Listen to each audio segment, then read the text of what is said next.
하나님 말씀 여호수아서 1장 1절부터 9절의 말씀입니다. 여호수아서 1장 1절부터 9절의 말씀. 여호와의 종 모세가 죽은 후에 여호와께서 모세의 시종 눈의 아들 여호수아에게 일러 가라사대, 내 종 모세가 죽었으니 이제 너는 이 모든 백성으로 더불어 일어나 이 요단을 건너 내가 그들 곧 이스라엘 자손에게 주는 땅으로 가라. 내가 모세에게 말한 바와 같이 무릇 너희 발바닥으로 밟는 곳을 내가 다 너희에게 주었노니 곧 광야와 이 레바논에서부터 큰 하수 유브라데에 이르는 해쪽 속의 온 땅과 또 해지는 편 대해까지 너희 지경이 되리라. 너의 평생에 너를 능히 당할 자 없으리니 내가 모세와 함께 있던 것 같이 너와 함께 있을 것임이라. 내가 너를 떠나지 아니하며 버리지 아니하리니 마음을 강하게 하라, 담대히 하라. 너는 이 백성으로 내가 그 조상에게 맹세하여 주리라 한 땅을 얻게 하리라. 오직 너는 마음을 강하게 하고 극히 담대히 하여 나의 종 모세가 내게 명한 율법을 다 지켜 행하고 좌로나 우로나 치우치지 말라. 그리하면 어디로 가든지 형통하리니 이 율법책을 내 입에서 떠나지 말게 하며 주야로 그것을 묵상하여 그 가운데 기록한 대로 다 지켜 행하라. 그리하면 내 길이 평탄하게 될 것이라. 내가 형통하리라.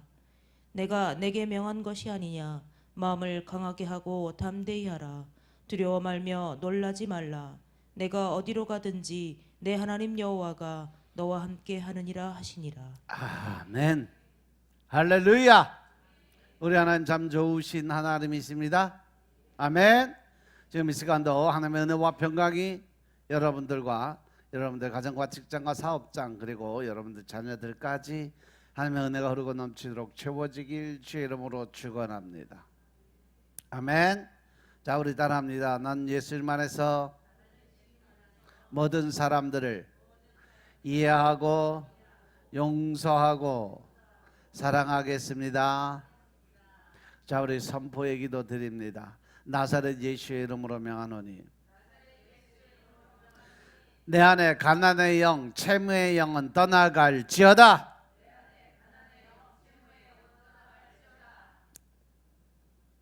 내 앞에 하나님의 축복을 가로막는 모든 악한 영들은 속히 떠나갈지어다. 내 죄로 인해서 나를 떠나갔던 모든 영권, 인권, 물권은 속히 회복되어 돌아올지어다. 아멘. 내 앞에 있는 모든 가난의 영, 채무의 영은 떠나간 줄로 믿습니다. 내가 지었던 모든 빚은 다 청산된 줄로 믿습니다. 하나님의 축복을 가로막는 모든 악한 양들은 떠나간 줄로 믿습니다. 내 죄로 인해서 나를 떠나가던 모든 영권이고 물권이 다 회복되어 돌아온 줄로 믿습니다. 아멘.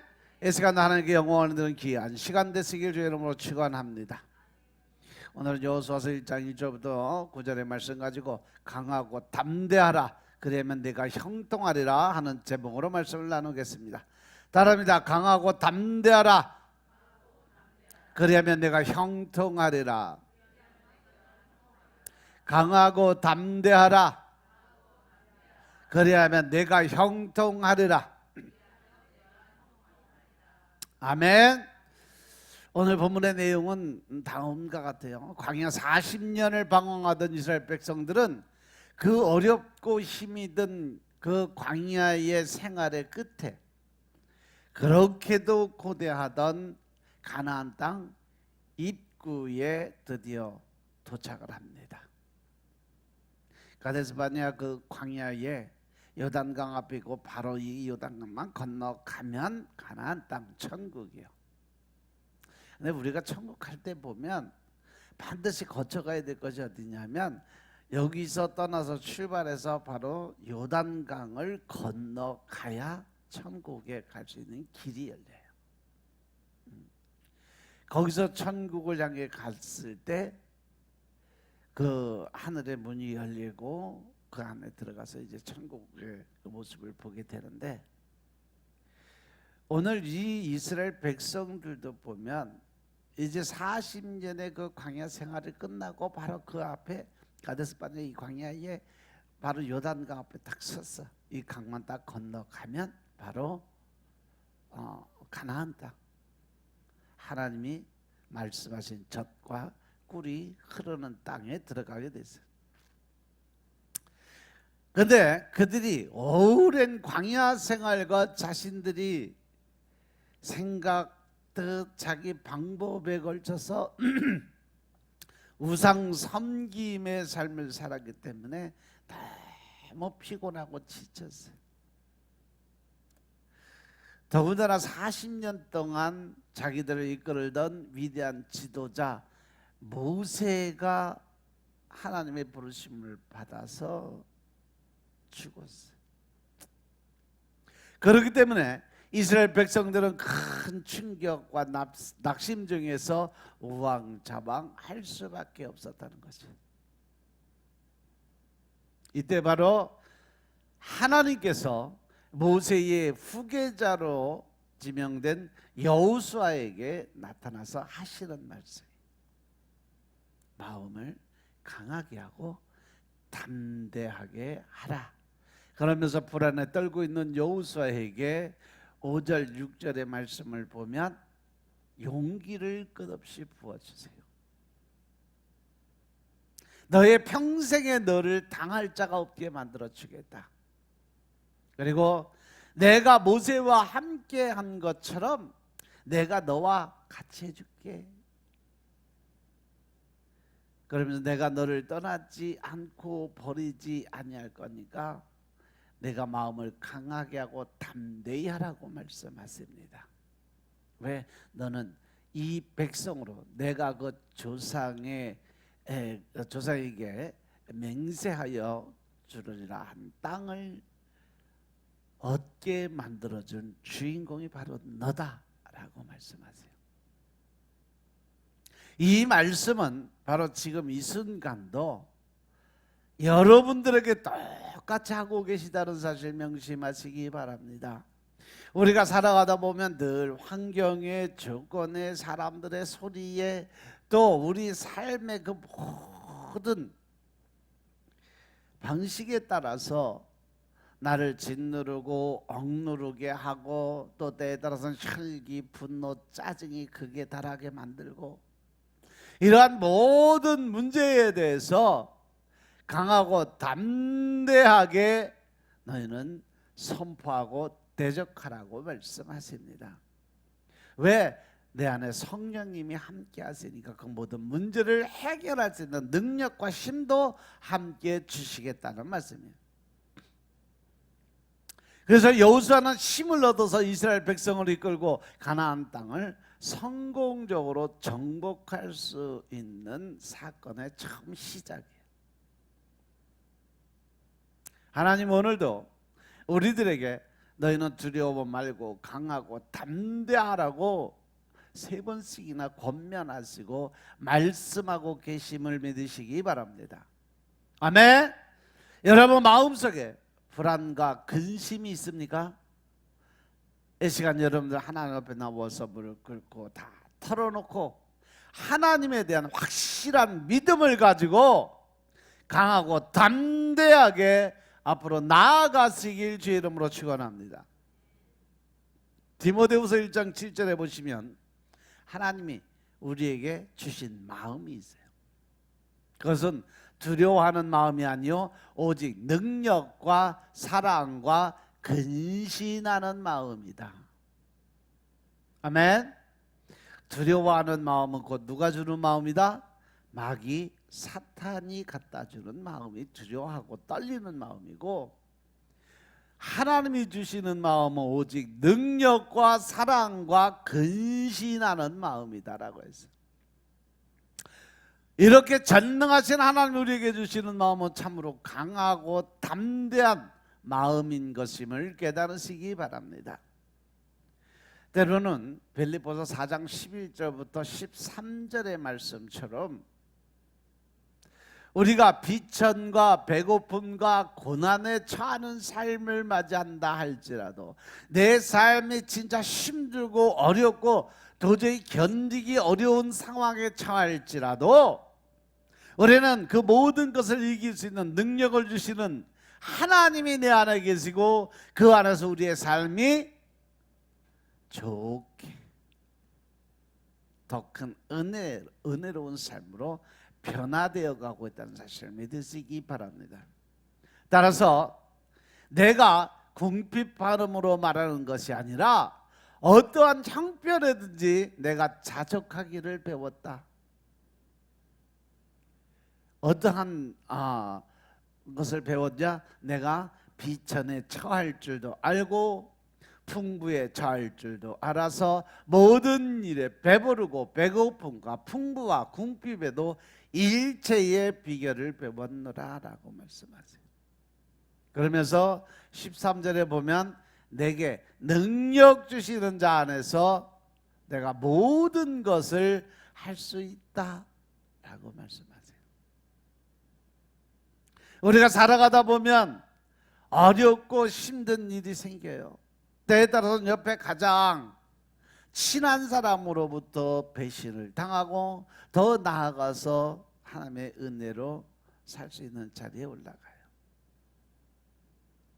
그런데 우리에게 어떠한 상황과 조건 속에서도 우리에게는 능력을 주시는 하나님이 계시다는 것을 기억하라는 말씀이에요.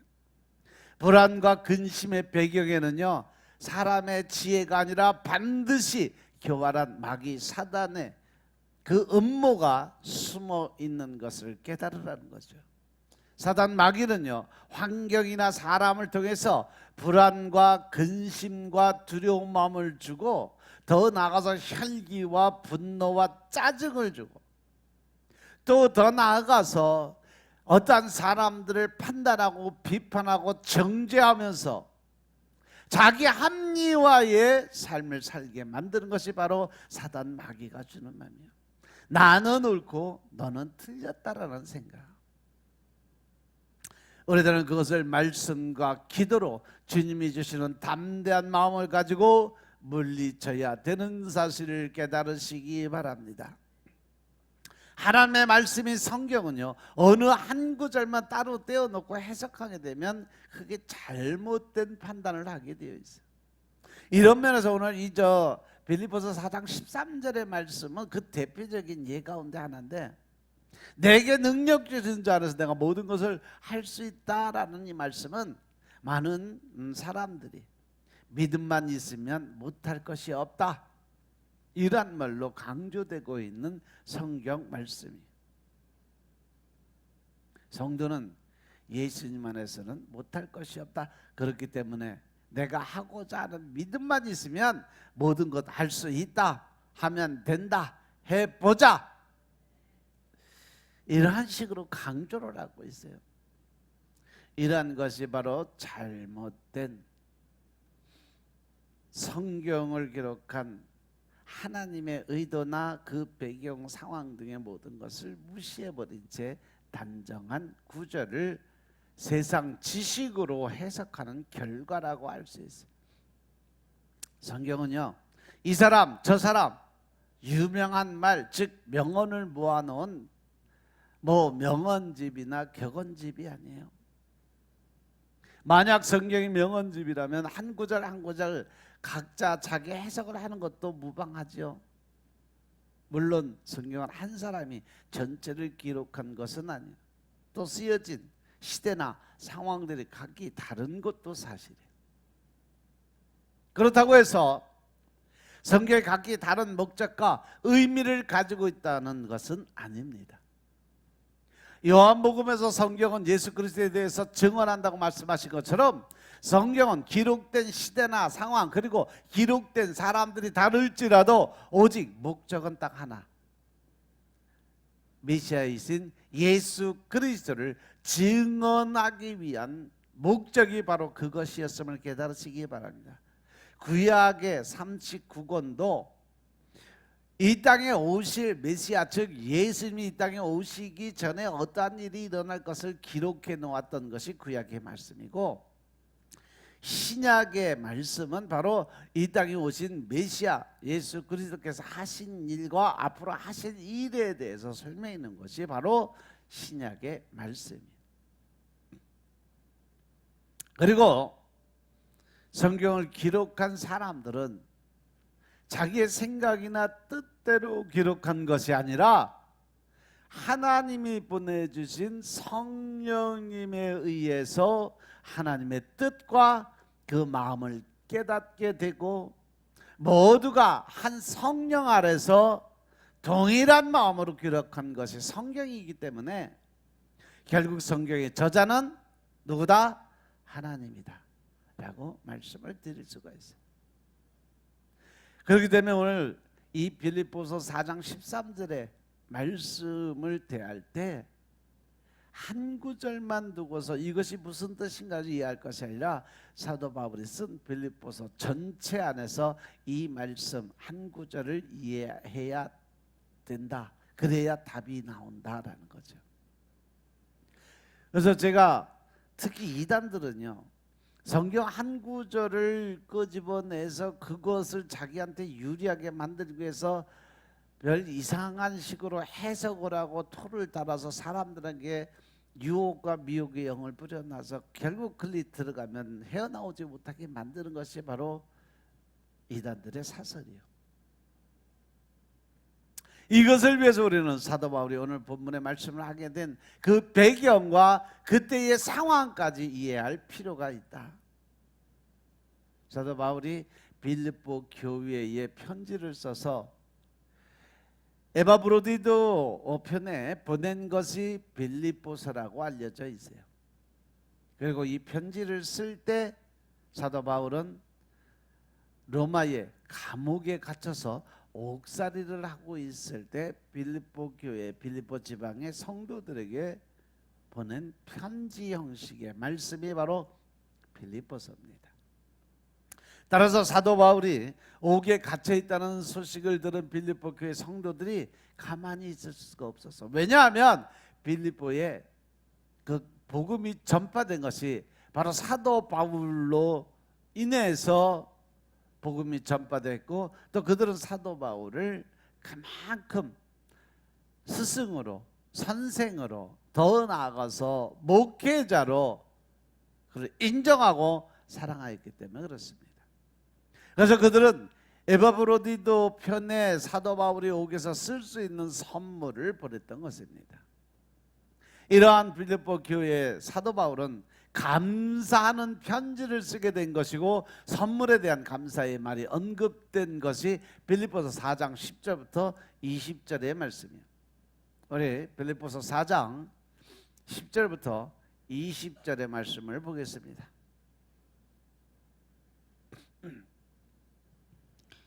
내가 주 안에서 크게 기뻐함은 너희가 나를 생각하던 것이 이제 다시 싹이 남이니, 너희가 또한 이를 위하여 생각은 하였으나 기회가 없었느니라. 내가 궁핍함으로 말하는 것이 아니라 어떠한 형편에든지 내가 자족하기를 배웠노니, 내가 비천에 처할 줄도 알고 풍부에 처할 줄도 알아. 모든 일에 배부르며 배고픔과 풍부와 궁핍에도 일체의 비결을 배웠노라. 내게 능력 주시는 자 안에서 내가 모든 것을 할 수 있느니라. 그러나 너희가 내 괴로움에 함께 참여하였으니 잘하였도다. 빌립보 사람들아, 너희도 알거니와 복음의 시초에 내가 마게도냐를 떠날 때에 주고받는 내 일에 참여한 교회가 너희 외에 아무도 없었느니라. 데살로니가에 있을 때에도 너희가 한 번 두 번 나의 쓸 것을 보내었도다. 내가 선물을 구함이 아니요 오직 너희에게 유익하도록 과실이 번성하기를 구함이라. 내게는 모든 것이 있고 또 풍부한지라. 에바브로디도 편에 너희의 준 것을 받음으로 내가 풍족하니, 이는 받으실 만한 향기로운 제물이요 하나님을 기쁘시게 한 것이라. 나의 하나님이 그리스도 예수 안에서 영광 가운데 그 풍성한 대로 너희 모든 쓸 것을 채우시리라. 하나님 곧 우리 아버지께 세세 무궁토록 영광을 돌릴지어다. 아멘. 아멘. 할렐루야. 사도 바울이 하나님의 복음을 전하는 데에서 이 빌립보 지역의 빌립보 교회의 성도들이 엄청나게 도움을 많이 줬어요. 또 그들이 스스로 자기 가진 것들을 다 하나님께 드림으로 해서 그것을 사도 바울이 이 선교여 즉 전도 복음 전도 여행에 필요한 경비를 계속 보내줬어요. 그래서 내가 너희들이 그 보내준 경비로 잘 하나님의 사역을 감당하고 있어 너무 고맙고 감사하다라는 표현을 썼어요. 다른 데살로니가에 가 있을 때도 그렇고 다른 교회들은 어쩌다 한두 번 보내줬는데 너희들은 지속적으로 선교 헌금을 보내줘서 내가 그것으로 잘 복음 전달하고 있어 너무 고맙고 감사하다. 그래서 이제는 내가 너희에게 하나님의 새로운 것을 제시해 주겠다는 것이 어떻게 생각하면 보내진 선물에 대한 감사의 편지치고 너무 장문을 써보내지 않았나 하는 생각이 들 수도 있을 정도의 감사 편지요. 하지만 사도 바울은 단지 선물에 대해서 고맙다는 말만 하는 것이 아니에요. 선물을 가져온 에바브로디도의 편에 빌립보 교회에 대한 여러 가지 일을 전해 들은 사도 바울은 그에 대한 권면을 하고 또한 그들이 앞으로 살아갈 방법 길에 대해 설명을 하고 편지를 마칠 때쯤 돼서 감사의 말을 전하는 거죠. 이렇게 사도 바울은 빌립보 교회가 보내준 선물 자체에 마음을 둔 것이 아니라 선물을 보낸 빌립보 교회의 그 마음을 생각했다는 거죠. 자신에 대한 사랑에 감사를 드렸던 거예요. 그렇다고 해서 선물 자체를 하찮게 여기는 것이 아니에요. 다만 선물의 내용보다는 선물에서 옥에 갇힌 자신을 향한 사랑을 보게 된 거죠. 사도 바울은 선물에 대해서 고맙다는 말을 하면서 자신은 모든 일에 자족할 줄 아는 사람으로 비천에 처할 줄도 풍부에 처할 줄도 아는 사람이 되었다라고 설명을 해요. 즉 다시 말해서 내게 어떠한 환경과 조건이 다가온다 할지라도 어떠한 문제가 다가온다 할지라도 어떠한 삶에 어려움이 닥쳐온다 할지라도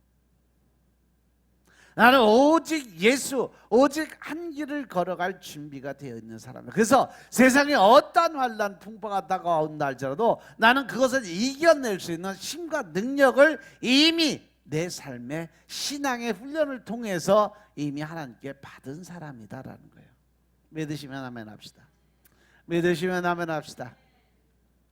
즉 사도 바울 자신은요 날마다 그리스도 안에서 모든 일에 감사를 드리고 자족하며 살아가는 사람이었기 때문에 비록 내가 지금 옥에 갇혀서 꼼짝하지 못하고 아무것도 할 수 없을지라도 이러한 상황이라 해도 얼마든지 나는 하나님을 만남으로 인해서 예수 그리스도를 믿는 믿음을 통해서 내가 구원받은 것에 대해서 천국 백성으로 인정받았다는 것에 대해서 늘 기뻐하고 감사드리는 삶을 살고 있는 사람이었다는 것을 설명하고 있어요.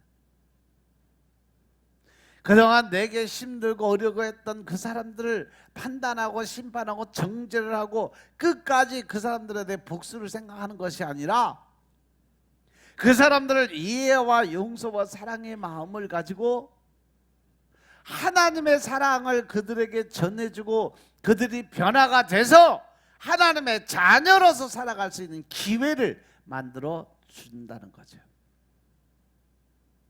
그리고 나서 빌립보서 4장 13절의 말씀을 선포하는 거예요. 내게 능력 주시는 자 안에서 내가 모든 것을 할 수 있느니라. 할렐루야. 이 말씀은 다시 뒤집으면 뭔 말이 돼요? 내가 할 수 있는 거 아무것도 없다는 건 내가 한다. 나는 하나님한테 모든 것을 다 두 손 두 발 다 들고 이제 항복했다. 그러므로 해서 하나님이 내게 주시는 그 권세와 능력만을 사용할 수 있는, 하나님이 하시지 않으면 나는 아무것도 할 수 없다라는 고백이에요.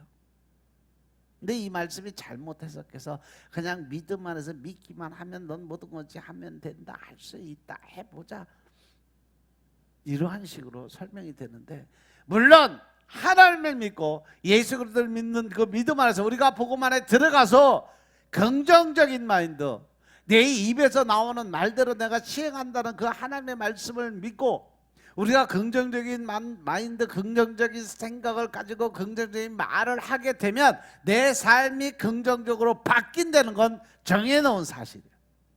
그런데 내가 능력 주신 자에서 모든 걸 할 수 있다라는 이 한마디, 이 말씀만을 가지고 내 안에 믿음도 없고 또 모든 그 어떤 하나님에 대한 어떤 간절함도 없고 하나님의 뜻에 합한 자 그런 마음도 없고 그저 내가 그냥 하나님을 믿으니까 나는 하나님을 믿는 그 믿음만 가지면 할 수 있다, 하면 된다, 이러한 식으로 뜬구름 잡는 믿음 가지고 가는 건 잘못된 거다라고 설명을 안 한다는 거죠. 그 안에는 하나님에 대한 신실한 믿음이 있어야 되고 말씀으로 늘 준비되고 기도드려서 하나님과 영적인 관계가 이루어져야 되고 내 영이 살아 움직일 때 하나님의 성령이 내게 임하게 되고 그 성령님을 통해서 하나님의 권세와 능력이 나타난다는 그 사실까지도 설명을 해야 돼. 그 뒤에 건 빼버린다는 거죠. 왜? 사람들이 말씀 읽고 기도드리는 것이 힘들고 어려워. 그러니까 그 말을 하면 사람들이 힘들어하고 어려워할까 봐, 교회 떠나갈까 봐 적당히 사람들에게 유혹하고 미혹하는 말만 던져주고 잠시 잠깐 기분만 맞춰주는 말씀으로 변화시킨다는 거죠.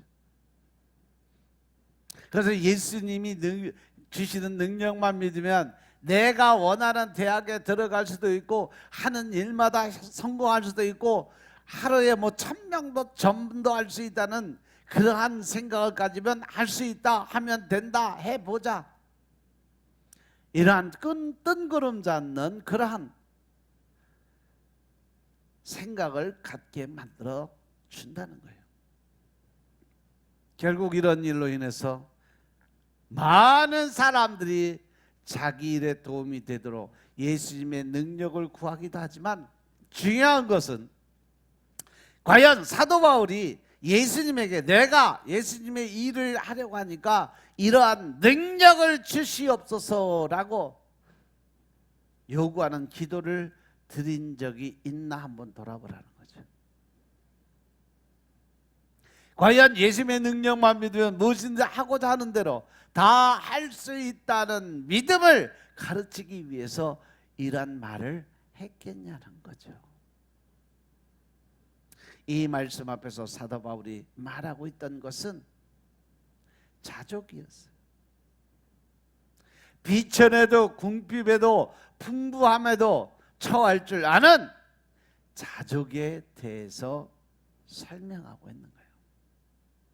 자족이라 하면 바로 내가 스스로 설 수 있는 힘이죠. 그리고 내게 능력 주시는 자 안에서 내가 모든 것을 할 수 있다는 말씀을 전하고 있다는 거죠. 이것을 볼 때 사도 바울이 말하는 모든 것이라는 것은 결코 우리가 생각하는 것처럼 우리가 하고자 하는 모든 일을 두고 한 말이 아니라는 거죠. 그런데 왜 사도 바울의 의도와는 다른 이해를 하게 되는 걸까? 문제는 바로 모든 것에 대한 잘못된 오해에서 비롯된다는 거죠. 사도 바울은 내게 능력 주시는 자 안에서 내가 모든 것을 할 수 있다라고 이야기를 해요.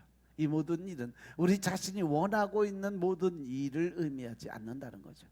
그 때문에 성경을 읽을 때는 그 배경과 함께 앞뒤의 내용까지 함께 하는 것이 중요하다. 11절 12절에 보니까 내가 궁핍함으로 말하는 것이 아니라 어떠한 형편에든지 내가 자족하기를 배웠느니 내가 비천에 처할 줄도 알고 풍부에 처할 줄도 알아. 모든 일에 배부르며 배고픔과 풍부와 궁핍에도 일체의 비결을 배웠노라라는 말씀을 선포해요. 그리고 이어서 능력 주신 자 안에서 내가 모든 걸 할 수 있다는 말을 해요. 즉 13절의 모든 일은 우리가 생각하는 것처럼 우리 자신이 하고자 하는 모든 것을 두고 하는 말씀이 아니라 12절의 모든 일에라는 말과 같은 의미에서 내 삶이 힘들고 어렵고 고난과 역경을 헤쳐나갈 수 있는 그 힘을 모든 일이라고 표현을 한 거예요. 12절에서 모든 일은 사도 바울이 원하는 모든 일이 아니라 하나님이 사도 바울에게 있게 하는 모든 일, 그를 훈련시키고 연단시켜서 더 큰 하나님의 능력과 권세를 주기 위해서 하나님의 축복의 통로를 열기 위해서 훈련시켰던 모든 것을 이길 수 있는 능력. 믿으시면 아멘 합시다. 즉 비천이든지 궁핍함이든지 풍부한 삶이든지 하나님이 허락하신 모든 일에서 자신은 배부른 자로 살아가고 있다라는 거죠. 아무리 힘든 일이 있어도 아무리 어려운 일이 있어도 내가 헤쳐나가지 못할 그 어려운 산이 앞에 다가선다 할지라도 내가 배부를 수 있는 것은 무엇으로 할 수 있어요? 감사의 마음이죠. 어떤 환경, 어떤 조건, 어떠한 일이 일어난다 할지라도 나는 있는 것에서 감사할 수 있는 마음을, 하나님께 감사를 드릴 수 있는 삶을 살아가고 있다라는 거예요. 그러니까 이 말씀을 빌립보 교회의 성도들에게 하는 이유는 뭐예요? 내가 이렇게 사니까 너희들도 이렇게 살아야 된다. 범사에 감사는, 하나님이 우리를 이 땅에 보내신 가장 큰 명령은 뭐예요? 항상 기뻐하게 살아라. 늘 기쁘고 즐겁게 살아라. 쉬지 말고 기도드리면서 살아라. 그리고 범사에 감사하는 생활을 해라. 이것이 예수 그리스도 안에 있는 하나님의 뜻대로 살아가는 거다. 이것이 하나님이 우리에게 주신 명령이에요. 너희가 그렇게 살기 위해서 바로 19절의 말씀, 성령을 소멸치 말고, 데살로니가 전서 5장이다. 19절에 성령을 소멸치 말고 그 하나님이 말씀하시는 예언을 무시하지 말고, 20절 21절 범사에 헤아려 좋은 것을 취하고 또 악은 어떠한 모양이라도 버려라. 할렐루야. 하나님은 우리에게 하나님의 뜻대로 살아가는 기쁨과 즐거움의 삶, 늘 기도드리면서 살아가는 삶, 그리고 내 안에 감사의 생활을 하기 위해서 너희들이 꼭 지켜야 될 것이 있어. 그것이 뭐다? 성령 하나님이 하시는 일을 방해하지 마라. 그래서 성령 하나님과 늘 교통하고 또 그 하나님이 하시는 말씀을 잘 듣고 순종하고, 세상 사람들이 살아가는 방법이 아니라 예수 그리스도가 우리에게 주신 그 마음, 즉 긍휼의 마음을 가지고 이해와 용서와 사랑의 삶을 살아가는 것이 하나님의 뜻에 따라 사는 삶이다 라고 설명을 하는 거예요. 믿으시면 아멘 합시다. 믿으시면 아멘 합시다. 우리가 살아가는데 가장 중요한 것은 나는 성도다. 나는 크리스천이다. 나는 예수 그리스도를 믿는 사람이다 라는 거예요. 전적으로 무능력하고 하나님과 원수된 사람들이 그리스도를 믿고 사는 이것이 바로 능력입니다. 그 능력을 주시는 자 안에서 내가 모든 거 할 수 있는 힘은 바로 여기서 나와요. 예수 그리스도를 믿는 믿음 안에서 변화된 내 삶이 반드시 이루어져야 된다. 과거에는 내가 예수님을 알지 못하고 그리스도를 알지 못하고 구원을 받기 이전의 삶들은 늘 나는 사단 마귀에게 붙잡혀서 늘 내 의가 앞세워가고 내 생각이 앞서가고 내 뜻대로 가야 되고 내 방법대로 이루어져야 돼. 그래야 마음이 편해. 만약에 그것이 안 됐을 때는 화가 나, 짜증이 나. 그래서 남을 미워하고 시기하고 질투하고 그 사람을 판단하고 심판하고 정죄하면서 자기의 의를 끌어올리고 혈기, 분노, 짜증을 끌어올려서 결국은 내가 나를 죽이는 삶을 살아가요. 여러분들 몸에 병이 생기고 여러분들이 아픈 이유가 뭐가 있어요? 내 안에 뭐가 많아서 그래? 미움과 증오가 많으면 그 일이 생겨요. 내 안에 미움과 증오가 많으면 많을수록 내 육신이 곤고해져요. 힘들어져요. 아파져요. 왜? 하나님이 우리를 그렇게 만들어 놨어요. 그래서 우리가 평안하고 기쁨으로 즐거움의 삶을 살아가게 되면 이 육신의 신진대사가 잘 이루어져서 몸이 건강해져요. 근데 남을 미워하고 증오하고 남을 심판하고 정죄하는 마음으로 살아가면 내 몸이 온몸이 쑤시고 안 아픈 데가 없어요. 암의 가장 큰 원인은 뭐라고 그래요? 스트레스예요. 95% 이상이 다 스트레스예요. 육신의 뭐 질병은 2% 3%도 안 돼요. 즉 뇌에서 이 정신 건강이 육체의 건강인데 정신 건강이 편안치 못하고 늘 두려움과 근심과 또 남을 미워하고 증오하고 더 나아가서 남들을 판단하고 심판하고 정죄하는 자체가 내 몸을 내가 망가뜨리는 거예요. 내 육신의 곤감을 만들어 가는 거예요. 그러니까 안에 혈기, 분노, 짜증, 미움이 꽉 찬 사람은 하루도 편한 날이 없어. 온몸이 쑤시고 아파. 그럴 수밖에 없어요. 왜? 하나님 그렇게 만들어 놓으셨다니까.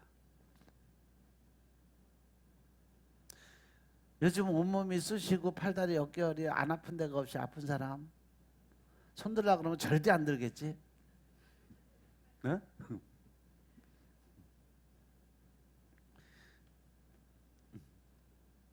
그런데요, 본인이 제일 잘 알 거 아니야. 그러면 내 안에 아직도 자아가 강하구나. 내 생각대로 내 뜻대로 살아가려고 하는 욕심이 크구나. 내려놓으시기 바랍니다. 하나님이 로마서 12장에 말씀하시잖아요. 모든 심판과 정죄는 누구 거다? 하나님의 것이다. 그렇기 때문에 너는 그 원수 덩어리가 너를 미워하면 차라리 물을 한 컵 더 주고 배고파하면 밥 갖다 주고 추워하면 네 옷이라도 벗어서 그를 세워줘라. 그러면 반드시 끝나는 순간 하나님의 때가 이르면 그 원수의 이마에 숯불 피는 거는 내가 네가 할 수 있게 해줄게. 원수 갚는 건 나한테 맡겨라. 너는 그저 그 사람에게 나누고 베풀고 하나님의 사랑, 예수 그리스도의 사랑을 전해주기만 해라. 그러면 내가 모든 거 책임져 줄게 라고 말씀하시잖아요. 하나님을 믿는 사람들은, 예수님을 믿는 구원받은 백성들은요, 이 하나님의 말씀을 아주 찰떡같이 믿어야 돼요. 그 하나님의 말씀이 그대로 내 안에서 이루어질 것을 절대적으로 믿어야 돼요. 그러면 하나님이 일하신다는 사실 명심하시기 바랍니다. 성도가 그리스도 안에서 능력을 받고 산다고 해서 그 능력이 우리의 일을 이루게 해주는 힘으로서의 능력이 아니라 하나님의 백성을 붙드시고 힘주시는 것은 하나님의 뜻, 하나님의 방법, 하나님의 의를 나타나기 위함이지 우리의 일을 이루기 위해서 하시는 일은 아니다. 이것을 생각하지 않으면 그리스도의 능력을 자기의 일을 위한 수단으로 여기게 된다는 거죠. 그래서 그 뒤에 따라오는 것이 바로 욕심의 마음이요. 사도 바울은 자족하기를 배웠고 모든 일에 배부르고 배고픔과 풍부에 궁핍에도 일체의 비결을 내가 배웠다라고 설명을 해요. 이 말씀은 뭐예요? 과거 내가 왕족으로 살았을 때, 귀족으로 살았을 때 나는 모든 것을 배우고 누리고 살았지만 그 모든 것이 다 아무것도 아니다. 내가 말씀 안에 들어와서 보니까 예수님을 알고 깨닫고 나니까, 진리를 알고 나니까 세상의 모든 지식, 지혜, 모든 것이 알고 보니까 다 똥덩어리 같더라. 배설물같이 여길 수밖에 없겠더라. 세상 것은 아무것도 아닌 것을 깨닫게 만들고, 그 안에서 성령님이 주시는 그 평안과 위로의 마음을 가지고 오직 예수, 오직 한 길을 택하게 됐던 것이 사도 바울이에요.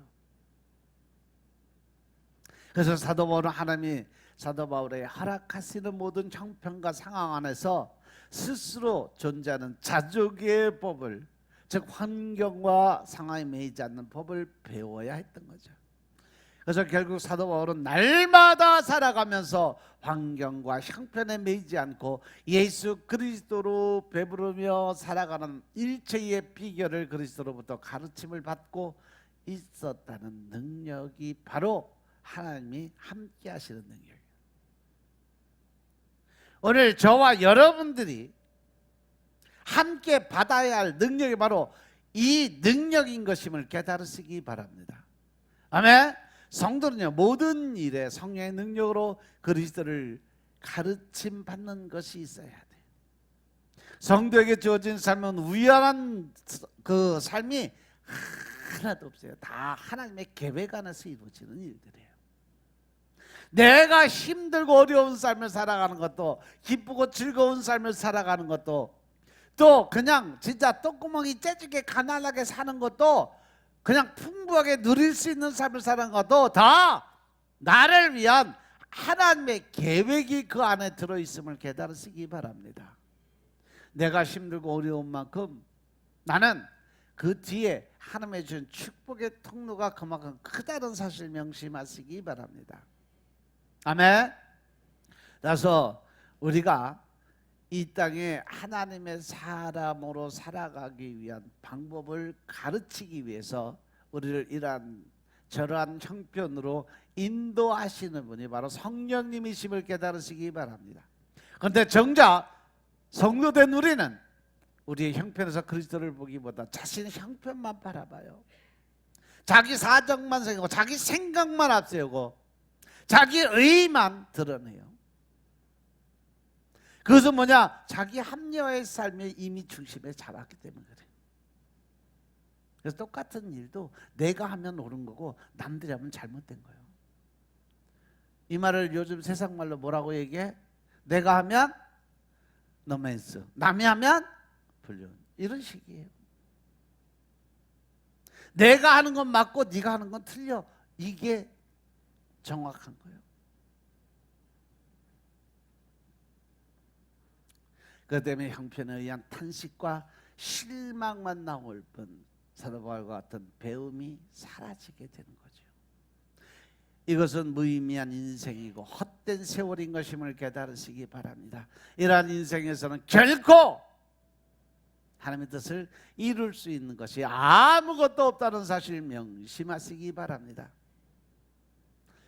우리가 육적인 삶을 살아가다 보면, 세상을 바라보며 살다 보면 다만 먹고 입고 살다가 죽는 것밖에 없어요.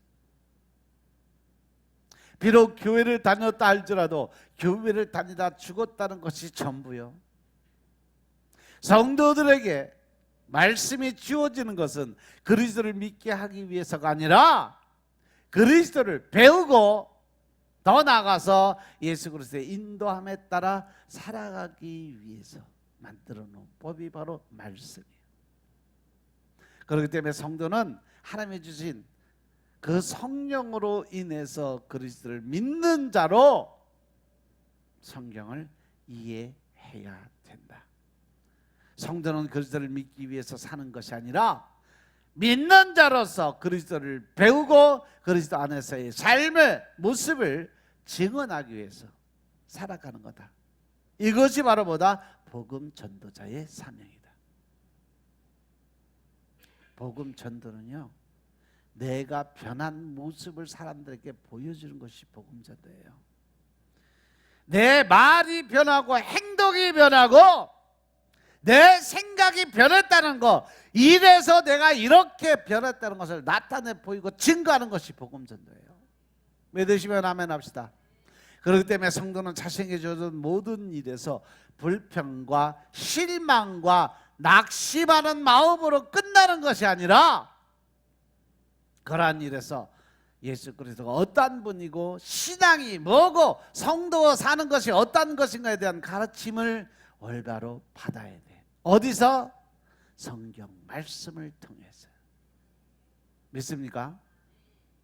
그래서 여러분들 매일 성경 말씀을 읽으라는 이유가 바로 영적인 충족함을 얻게 하기 위해서 매일 말씀을 읽으라는 거예요. 아멘. 여러분들이 매일 육신을 살리기 위해서 밥을 먹는 것처럼 영혼을 살리기 위해서는 영혼의 양식, 즉 말씀을 매일 먹어줘야 내 영이 살아. 그 영이 살아 움직여야 내가 영적인 생활을 할 수 있는 거고 성령님과 동행하는 삶을 살 수 있는 거고 하나님과 동행하는 삶을 살 수 있다는 사실을 명심하시기 바랍니다. 왜? 하나님은 영이시니까 내 영이 죽으면 하나님과 교제가 될 수가 없어요. 아멘. 이러한 삶에서 우리는 사도 바울처럼 배웠다는 말을 할 수 있어지는 겁니다. 성경을 배웠다고 해서 그리스도를 배운 게 아니에요. 그건 지식만 쌓는 거죠. 지식으로 알고 있다고 해서 그리스도를 하는 것이 아니에요. 그것은 이 가슴이 닫혀있기 때문에 그래요. 머리로는 하나님을 알고 생각으로는 예수님이 어떤 분인지 아는데 이 마음에서 미움과 증오의 마음이 빠지지 않으면 내가 진짜 하나님 만나는 게 어려워진다는 거예요. 따라서 예수님을 안다는 거, 하나님을 안다는 것은요, 바로 우리가 살아가면서 매일매일 삶의 체험을 통해서 배워가는 겁니다. 아멘. 날마다 주어진 여러분의 상황에서 그리스도가 누구신지, 그리스도를 믿는다는 것이 뭔지, 그리스도 안에 산다는 것이 무엇인지를 배우는 것이 바로 매일매일 삶을 통해서 체험하고 경험하는 삶을 통해서 알 수 있다는 사실을 명심하시기 바랍니다. 아멘. 그리고 여러분들이 배운 바를 서로 모여서 이야기하고 나누는 이것이 곧 성도의 교통이라는 거예요. 그래서 하나님을 믿고 예수를 믿는 성도들이 사는 삶은 그냥 하루하루 땜빵식의 삶은 절대 아니라는 사실 명심하시기 바랍니다. 우리의 삶은 예수 그리스도 즉 하나님이 주시는 힘으로 살아갈 수 있는 삶이라는 것을 명심하시기 바랍니다. 그렇기 때문에 성도의 삶은 하나의 생명이고 능력이고 그리스도가 일하시는 활동이라고 말할 수 있습니다. 그것이 바로 성령님과 동행하는 삶이에요. 그런데 우리는 살다 보면 항상 예수님은 잊어버려. 저 뒤편에. 그리고 내 생각이 앞서가. 그렇기 때문에 이러한 그리스도 안에서의 귀한 배움을 잊어버리는 거죠. 왜? 자아가 살아나니까. 내 방법, 내 식, 내 뜻이 앞서가니까. 나의 편안함이 우선이기 때문에 나를 통해서 그리스도가 사시고 그리스도가 활동하시고 생명이 증언된다는 것에 대해서는 잊어버린다는 거죠. 다시 말하지만 성도가 성령으로 살아가고 그리스도 안에서 사는 것은 단지 나는 성도다 있다라는 것을 보여주는 차원이 아니라 하나님이 이러한 하나님이다 라고 나타나고 증거할 수 있는 삶이라는 거죠. 여러분이 그리스도께서 하나님에게서 예수님에게서 배운 대로 남을 나보다 낮게 여기며 사신다면, 나보다 남을 먼저 생각하는 삶을 사신다면, 그것은 여러분의 인격을 보여주고 믿음을 드러내는 것이 아니라 여러분과 함께 하시는 그리스도, 즉 성령님의 일하심을 나타내 보이고 있다는 사실을 깨달으시기 바랍니다. 사도 바울은 바로 이것이 하나님이 주시는 능력이라고 설명을 하고 있는 겁니다. 내가 하는 것이 아니라 내 안에 계신 하나님이 일을 하신다라는 거죠. 아멘. 그래서 내게 능력 주시는 자 안에서 나는 죽어 사라지고 세상에 그 무엇도 매이지 않고 오직 예수 그리스도만을 나의 생명으로 믿고 내 눈이 밝아져 그리스도가 가진 가장 값진 보배임을 발견하고 그분께 자신을 제물로 바칠 수 있다는 것 때문에 그리스도를 기뻐하고 감사하며 하루하루를 그리스도를 위해 살아가는 것이 바로 능력이다. 그리스도 안에서 내게 능력 주시는 자 안에서 내가 모든 걸 할 수 있다는 것은 곧 내가 예수를 위해 살아가는 것 자체가 모든 권세와 능력을 사용할 수 있는 권한이 내게 주어지는 것이다 라고 설명하는 거예요. 이제 이해되셨어요? 아멘. 철로 역정에 보면 이런 얘기가 나와요. 한 그리스도인의 천성을 향해 가다가 어느 곳에 이르렀더니 두 사람이 앞에 달려와요. 그래서 그들이 와서 묻습니다. 어디로 가십니까? 그리스도인이 천성에 가는 길이라고 대답을 하자 두 사람은 돌아가자고 권합니다. 우리도 천성을 향해 가다가 되돌아왔어요. 조금만 더 가면 큰 길이 있는데 그 길 양쪽에 무서운 사자가 있어서 금방이라도 잡아먹을 듯 으르렁대고 있는데 무서워서 못 가겠어요. 거기 가면 분명히 잡혀 먹을 테니까 절대 가지 말고 우리 돌아갑시다. 당신도 잡혀 먹을지 모르니까 우리 같이 되돌아갑시다. 믿는 자들을 세상으로 끌어내는 마귀 사단의 수법을 설명하는 거예요. 그 그리스도인에게 질문한 그 두 사람이 누구요? 바로 비겁과 불신이라는 영이에요. 이때 그리스도인은 나는 죽더라도 가다가 죽지 뒤돌아서지 않습니다라고 대답하고는 천성을 향해 앞으로 나가요. 아닌 게 아니라 큰 길이 앞에 있는데 무섭게 생긴 사자 두 마리가 양쪽에서 금방이라도 잡아먹을 처럼 으르렁대고 있어. 지금 세상을 살아가는 여러분들의 모습이에요. 그리스도인은 처음엔 무서워 주춤주춤했지만 하나님께서 함께 하신다는 것을 믿고 좌우로 치우치지 않고 똑바로 걸어갑니다. 두려워하지 않고 무서워하지 않고 정면으로 치고 나갔더니 사자들이 덤비지를 못해요. 그래서 다 지나가고 뒤돌아보니까 이미 사자들은 쇠사슬에 꽁꽁 묶여 있어서 그 사람은 해칠 수 없는 상황에 있음에도 불구하고 사자들은 그 자체는 감추고 두려움과 공포를 심어줘서 하나님 안으로 못 들어오게 만드는 것이 마귀 사단이 하는 일이다라는 것을 보여주는 거예요. 악한 마귀가 우는 사자처럼 들어다니며 믿는 자를 삼키려고 하지만 그 마귀는 이렇게 주님의 권능, 권세에 쇠사슬에 묶여있는 아주 초라한 존재라는 것을 여러분의 믿음의 눈으로 바라보시길 주님으로 축원합니다. 아멘. 마귀는요 주님의 권능의 쇠사슬에 묶여서 아무것도 할 수 없어. 단지 그 묶인 쇠사슬을 감추고 우리에게 으르렁거리며 덤벼드는 거예요.